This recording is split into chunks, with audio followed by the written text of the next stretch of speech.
Man, it's been quite. This is our unofficial studio. That's fine. That's good. My living room at the headquarters. Hey y'all, how y'all doing? This your boy Rob Thomas Jr. and this is the real news behind the news. Yeah, today is Monday. It's kind of chilly out there, and you know in Freeport when it's 72 degrees, it's chilly for us. But it's a beautiful Monday. October 7th, 2019, and guess who we got in the house, y'all? We got my friend, Eric Hatfield. How you doing, Brother Hatfield? Yeah, I appreciate you having me. Oh, yeah, I appreciate you for coming. Yeah, we have Eric Hatfield here, candidate for Caddo Parish Sheriff here in the house, the real news behind the news studio, which is my living room. But yeah, we got Eric Hatfield here, and once again, I just gotta come off top and say I thank you, Mr. Hatfield, for taking the real news behind the news serious enough where you took a few minutes out your busy schedule to come and basically do an interview with us. That speaks volumes on behalf of the real news behind the news, because everything we do is for the people. So that lets us know that the people will have somewhat of accessibility to you if and once you get into this office of sheriff. Now, we know you busy. We're going to go right off into it. All right, again, we have Eric Hatfield, candidate for Caddo Parish Sheriff here in Caddo Parish, sitting here with the real news behind the news. Mr. Hatfield, we want you to just basically give us an introduction as to who you are, and give us a little bit about your qualifications and what makes you feel that you are qualified to be the sheriff of Caddo Parish. So one, I'm Eric Hatfield. I'm currently a Caddo Parish constable. But before we get into that, I do want to say that and address some of the issues that you just spoke about. So one, it doesn't matter to me whether I'm at the smallest venue, whether it's in someone's home or a large auditorium.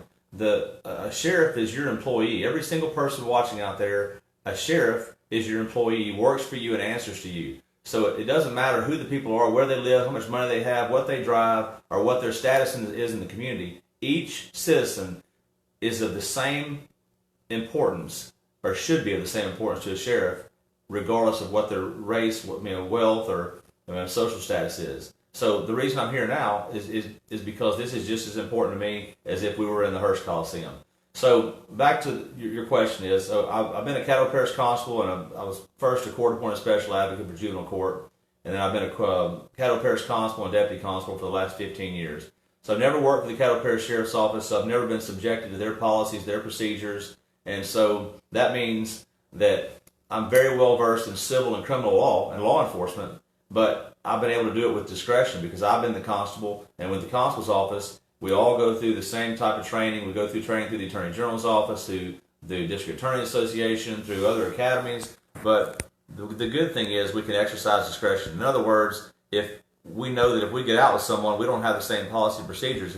If they've got a dime bag of weed or if they've got 10 outstanding speeding tickets, we don't have to arrest that individual. And if it is something that warrants an arrest, but it's a nonviolent crime, we also have the option of issuing a summons, just a summons to appear in court. So everyone doesn't have to go to jail, and everyone doesn't need to go to jail. So people that are nonviolent offenders, it's my position that people that are nonviolent don't need to be behind bars, because we're not protecting society from them because they've never exhibited any violence. Well, that actually leads me into the third question I was going to ask you. I put the second question on the back burner because you just brought up a good point. Now, we as citizens of Caddo who are really awoke, aware, and conscious, understand what's going on at Caddo Correctional Center.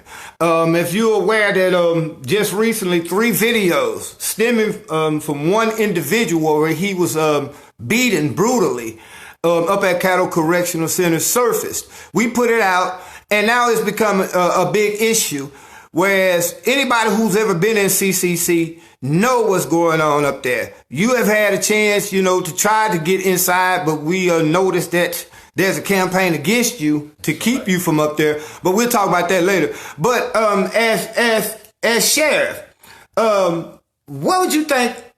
I'm just asking, what's up with CCC? What the hell is going on at CCC? Why are there 3 men to a cell and all this? And what would you do to change all that? So CCC is definitely a prison for profit. So in other words, So when an inmate goes into CCC or someone or a law enforcement officer puts them in CCC, the sheriff makes a certain amount of money for a misdemeanor offender, and then he makes probably double that for a felony offense. If they can upgrade you once you get in there to a felony offense, the sheriff makes more money. Also, the sheriff is making. So I just did a video, and you can see it on Elect Eric Hatfield, Caddo Parish Sheriff. So I met with City Telecoin, who is the provider for the jail phones, the video phones, and that nature. So the sheriff is getting roughly $60,000 a month in commission from City Telecoin. So in other words, the jail phone provider is paying the sheriff around $720,000 a year. Now we don't know where that money goes, but we have no evidence that it ever went to a general fund. So I think myself as well as the other taxpayers want to know where the money goes. So one, it looks like we've got some inappropriate things going on. A lot of money. There's a lot of money involved in that jail. The other thing is that there's no accountability. So as the sheriff's office, he has a political corruption team, and he's an elected official. And so one, that's backwards already. So if you have one politician going out and governing another politician, it's probably not a good idea, and it doesn't seem to work anywhere. Yeah. That's a job for the attorney general. So I say that because what the sheriff can do by using his political corruption team is he can protect those he wants to protect, and then he can go after those that get in his way or speak up against something that may be going on in the jail. So the jail, there's no accountability, because what happens is if a deputy commits a crime at the jail or beats someone, then he doesn't have to answer to anyone but the sheriff's office. And the sheriff's office has their own little place in internal affairs. So internal affairs would be police officers policing police officers. So when this individual, and I'm going to just use this individual an example, but I don't know his name, the one that we're referring to in the video, and I don't know who exactly handled internal affairs, but I know that he went to internal affairs. So what if the same person that's overseeing this investigation regarding him internally is the same individual that he started the academy with, went through the academy with, worked with, they ride or die together, had each other's backs forever, and so you think that person is going to act in the best interest of the citizens, or is he going to protect his friend?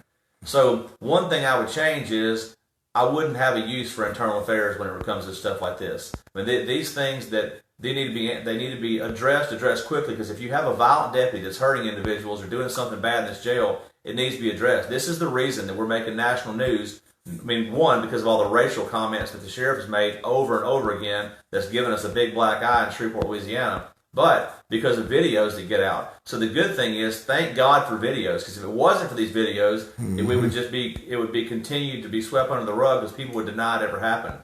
So the good thing is, you saw that it happened, you know that it needs to be addressed, and as a community, you see that something's got to change, or we're gonna keep getting what we're getting. And we getting a short end of the stick when it comes to that, because you got to think about of that money. Because I saw the video what you did with the City Telecoin, and for you all who are not familiar, City Telecoin is the one who basically holds the contract for the phone calls made out of Caddo Parish, and then you say there's an excess budget of probably excess profit of almost $700,000 a year.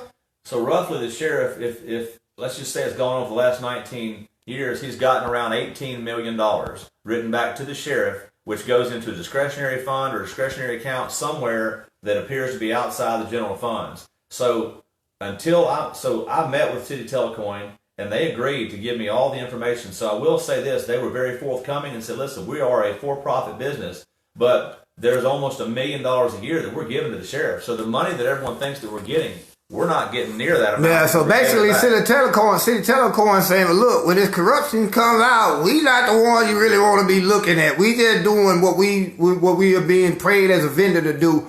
Hey, right now, Mr. Hatfield, we got a couple of people that's asking questions. We're going to save those questions right before you get ready to go. But right now, there's a couple of important things we want Mr. Hatfield to answer. A couple of important questions. Give me 1 second. Zante? Oh, come on in, son. Y'all excuse us. We the ghetto version of the news. I got to get my son ready. He was outside playing. Go ahead and get yourself showered up, son. I thought I was going to eat first. I got to get the stuff. Go ahead, shower first. Hey, good to see you again. Go ahead, shower first. Good to see you. See, we the ghetto version of the news. Our headquarters is my living room. You go ahead and get yourself, and let me and Mr. Hatfield be. Well, that's just real people doing real news. Yeah, that's how we do it, man. You know what I'm saying? Real fathers, looking out for our families. There's no hair and makeup here. Yeah, exactly. Look at we got the whole setup. Ghetto read. They call it Jerry Reed or whatever. That's how we got it up in here. But we trying to give people informative information, and the information that you just gave us about City Telecoin is very revealing because. What's to say? I mean, not only is he getting that money from the phone vendors, but he's also getting it from the commissary.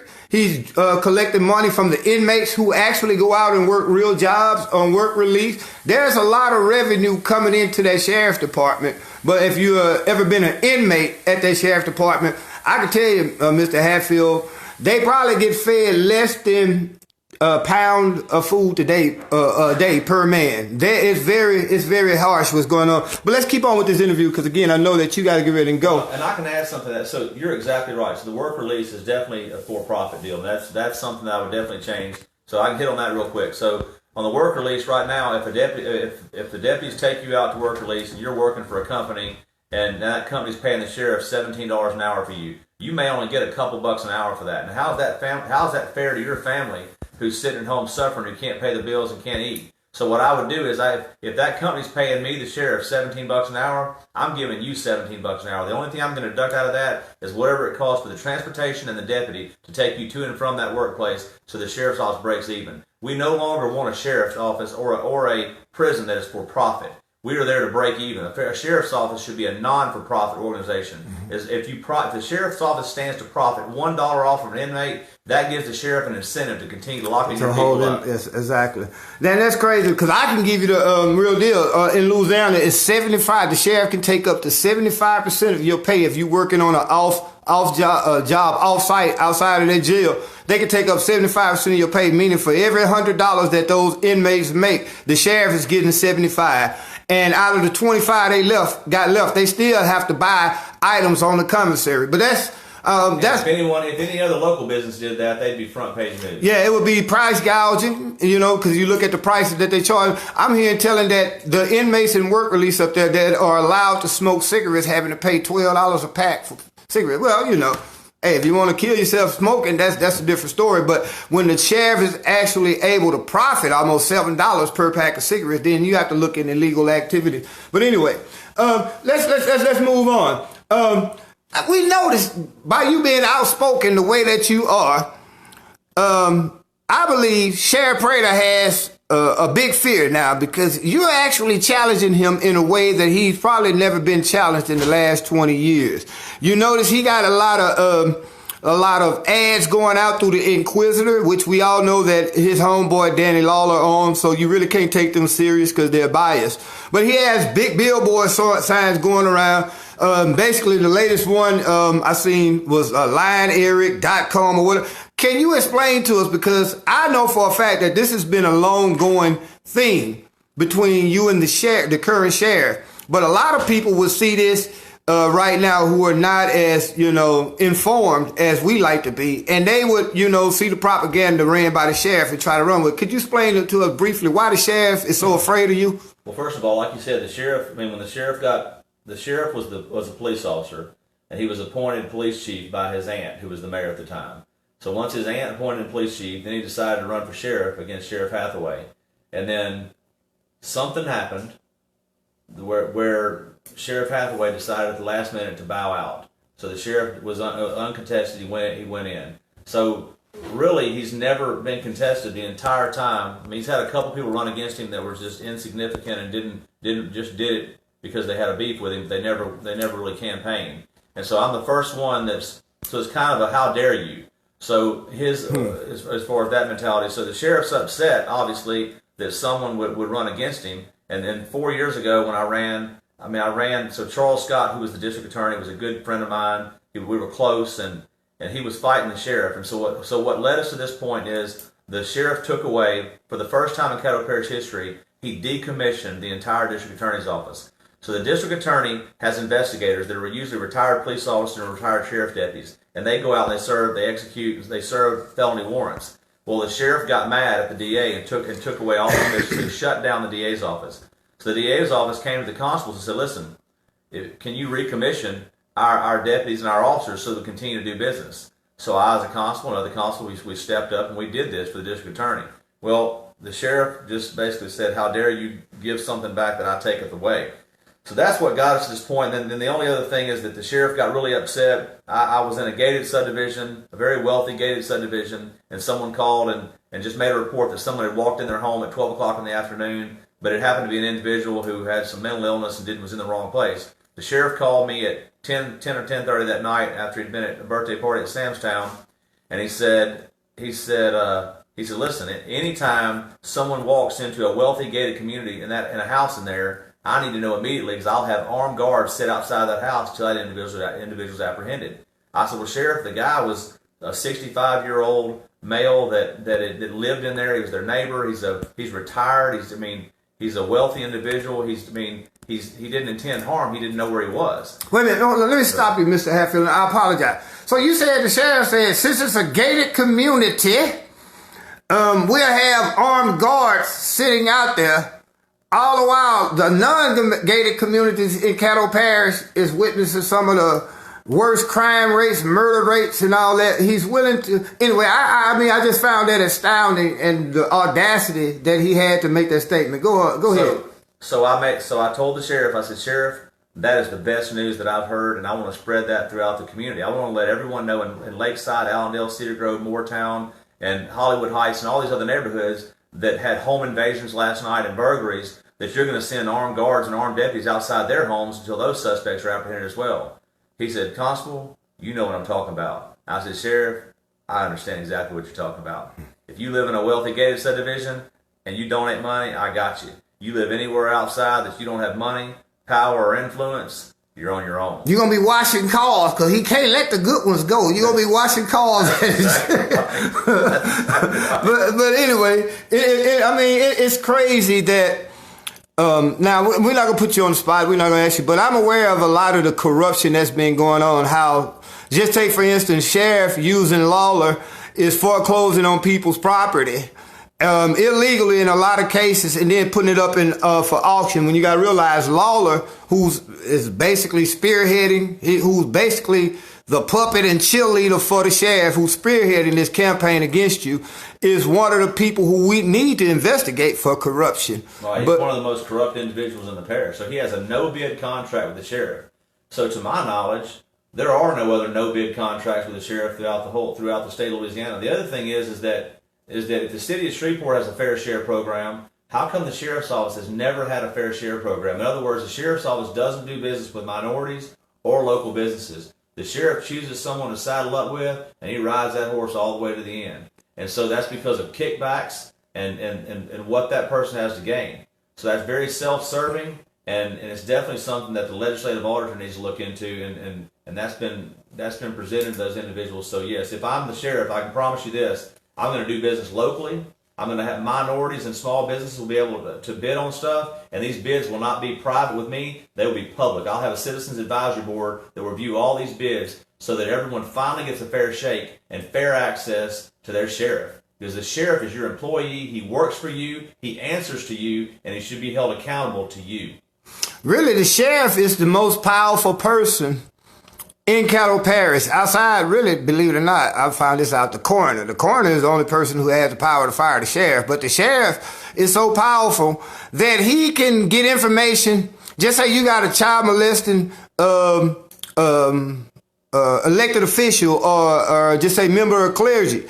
The sheriff gets this information, and a lot of times he let it slide so that he can use this in terms of blackmail. This is just what we have learned. That this is, we're not going to even ask you about that. This is just me speaking. You're very insightful. We're just speaking. But we're going to ask you a question now. You said, I remember when we had that one flood, and it was made known that the sheriff, and we don't know how true it is, but we do believe 90% is true, that the sheriff took a lot of inmates out of Caddo Correctional Center and built a wall around his house using inmate labor.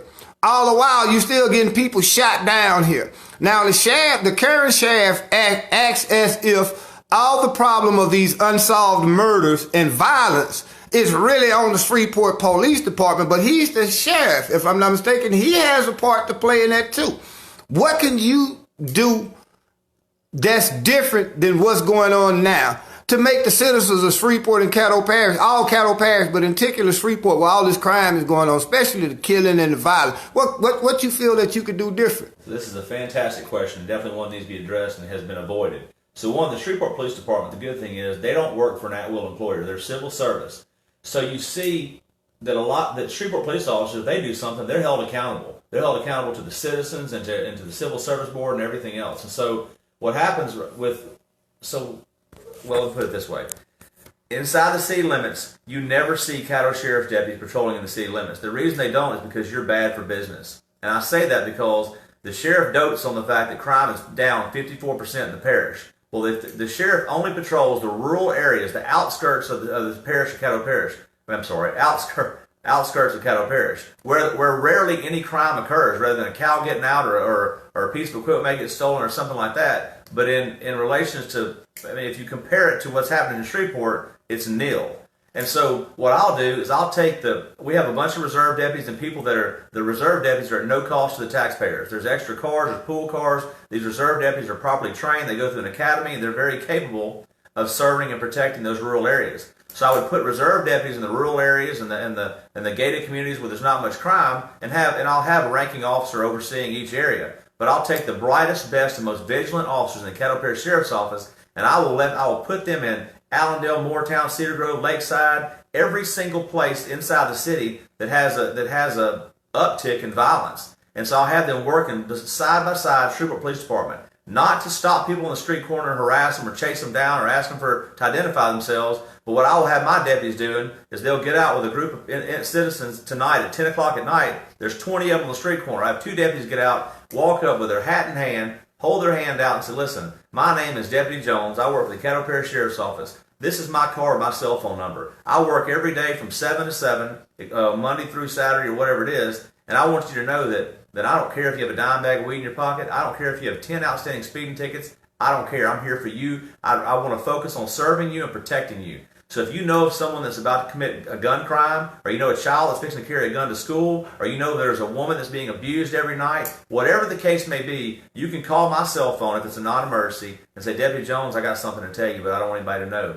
And I'll say, sir, I'll protect your anonymity. I just want your information. So we can start with that by gaining a trust that we've never had, and start to get if the community can finally trust police officers and realize that these deputies are there to serve and protect, instead of walk up on them, ask for identification, you don't provide identification, you get sprayed and tased, then we can change everything that way. We have to start with somewhere with one block at a time.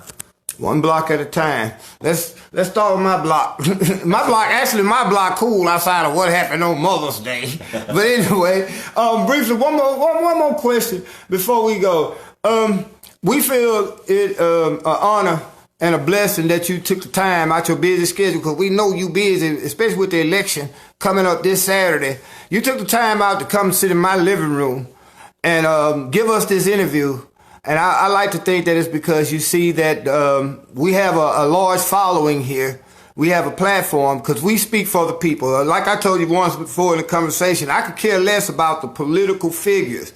My main loyalty is to the people.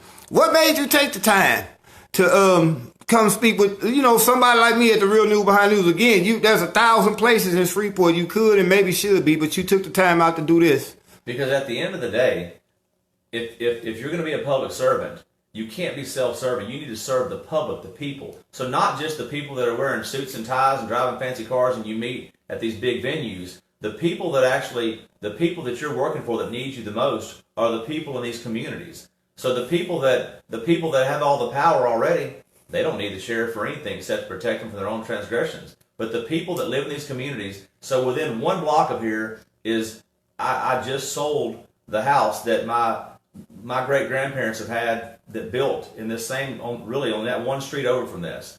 And so I grew up in this neighborhood right here as a child and until I was a teenager. So all these neighborhoods matter. It doesn't matter how much money you have. It doesn't matter where you live or what you drive or where you work. God put every single one of us on this earth to make a difference. So the only way you can make a difference is one person at a time, and you can't discriminate against that person or choose people just because you think they have more to offer than another. So I want to be a sheriff for the people. I want to be the very first sheriff that is for the people. I don't want any. I don't. The power is with you. The power is not with the sheriff. So far, I mean, and so for so long, we believe we put these sheriffs on a pedestal and think that you have to answer to them, that you're beneath them, and you have to kiss the ring. Well, we need to change that and flip the script and realize that a sheriff works for you. If I do something wrong, I want you to call me and hold me accountable. I want you to go to my Citizens Advisory Board and you tell it on the mountain, because I'm going to make mistakes. I've already made mistakes and I'll continue to make mistakes. But we can all make mistakes together and grow together instead of punishing one another and holding our foot on their head just because we don't want to see someone else succeed. So let's look at our neighbors, be kind to our neighbors, be compassionate to our inmates, and just realize that the people that are incarcerated today will be your neighbors tomorrow. So if we treat them like animals while they're incarcerated, they're going to act like animals when they're your neighbor. So treat everyone with kindness and compassion will start an epidemic, and that epidemic will be kindness. And as your next sheriff, I intend to promote kindness, compassion, and fairness to every single person watching this video and everyone that's not. Now, we have a lot of people watching right now, Mr. Hatfield, and a lot of people are basically already in camp, on your camp, because a lot of people are commenting that, in favor of you. But at the Real News Behind the News, we ask real questions. We have one viewer, and it's really just a political question. They want to know, why did you switch from Republican to Democrat? So about 5 or 6 years ago, where I was elected was it's probably 90% Republican. Where I was elected, where I've been the constable, it's in Southeast Shreveport, which is a great community. There's people out there. There are some Democrats out there, but it's primarily Republican. But growing up, I was in a house full of Democrats when we were kids, and then the Republicans just appeared. Let me back up. First of all, party doesn't really matter as much as the person. So my deal is, I've always been for the underdog, the Rudy story, someone who's not getting what they want and not getting what they need. So the majority of people in Caddo Parish that are getting the short end of the stick are not Republicans, they're Democrats.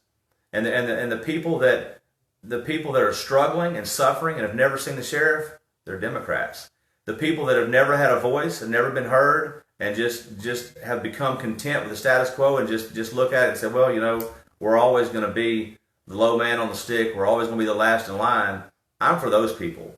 I'm for the people that can't get what they need and can't get what others are getting.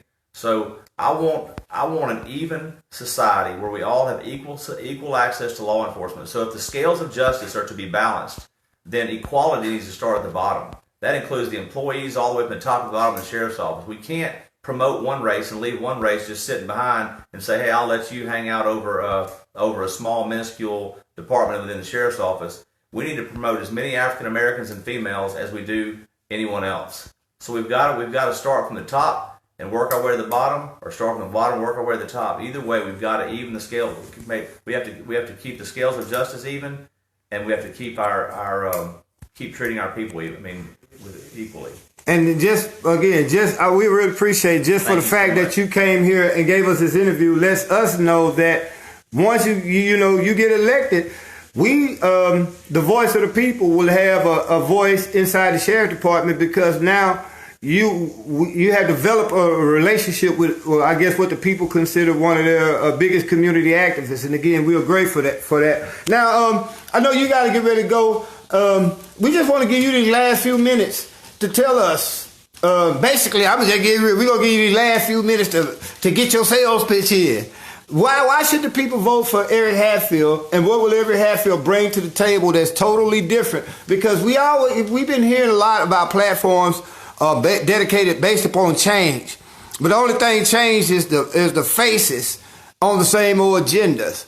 We're going to give you these last few minutes to tell us why the people should vote for you and what's going to make your administration different than any previous administration. And I appreciate that. So I'll start with this. I'm no better than anyone watching this video. Whether you're incarcerated or you're on the top of the mountain or you're climbing up the mountain, I'm no better than you. So I come from a normal family. My dad retired from KCS Railroad as a machinist, so a mechanic of the railroad. My mom, when I was a kid, she drove a school bus where I went to school, and then she went on to work at the hospital. So no one in my family. So we never had great wealth. Our house was 1,200 square foot, and we lived off of. My grandparents lived over here, and then we lived over in Huntington Park. And so I say that because I had the best childhood. No one could have had a better childhood than me. We didn't have new cars, new vehicles, new bikes, none of that kind of stuff. But we had a house, we had a home and a family that we loved one another. So I was one brother.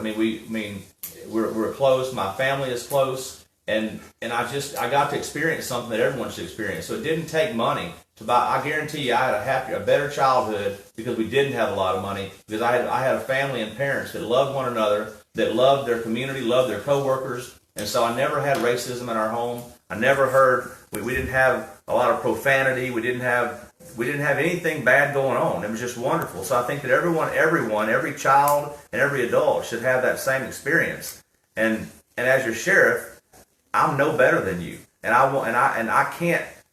No one should rise above another. So we just need to treat each other equally and be kind to one another. And that's the environment I grew up in. That's the environment I intend to put into the Caddo Parish Sheriff's Office. So if I'm elected, I'm still going to be Eric Hatfield. I'm not going to be somebody that's on a throne. I've been the constable for the last 15 years. So constable and the coroner are the only two individuals. If you look up constable, you'll see the constable and coroner are the only ones that can supposedly arrest the sheriff. So the sheriff has no more powers than the constable or the coroner. But what happened is in the early 1900s, the sheriff became the ex officio tax collector. He started getting all the money, and that's where that position rose to where it is now.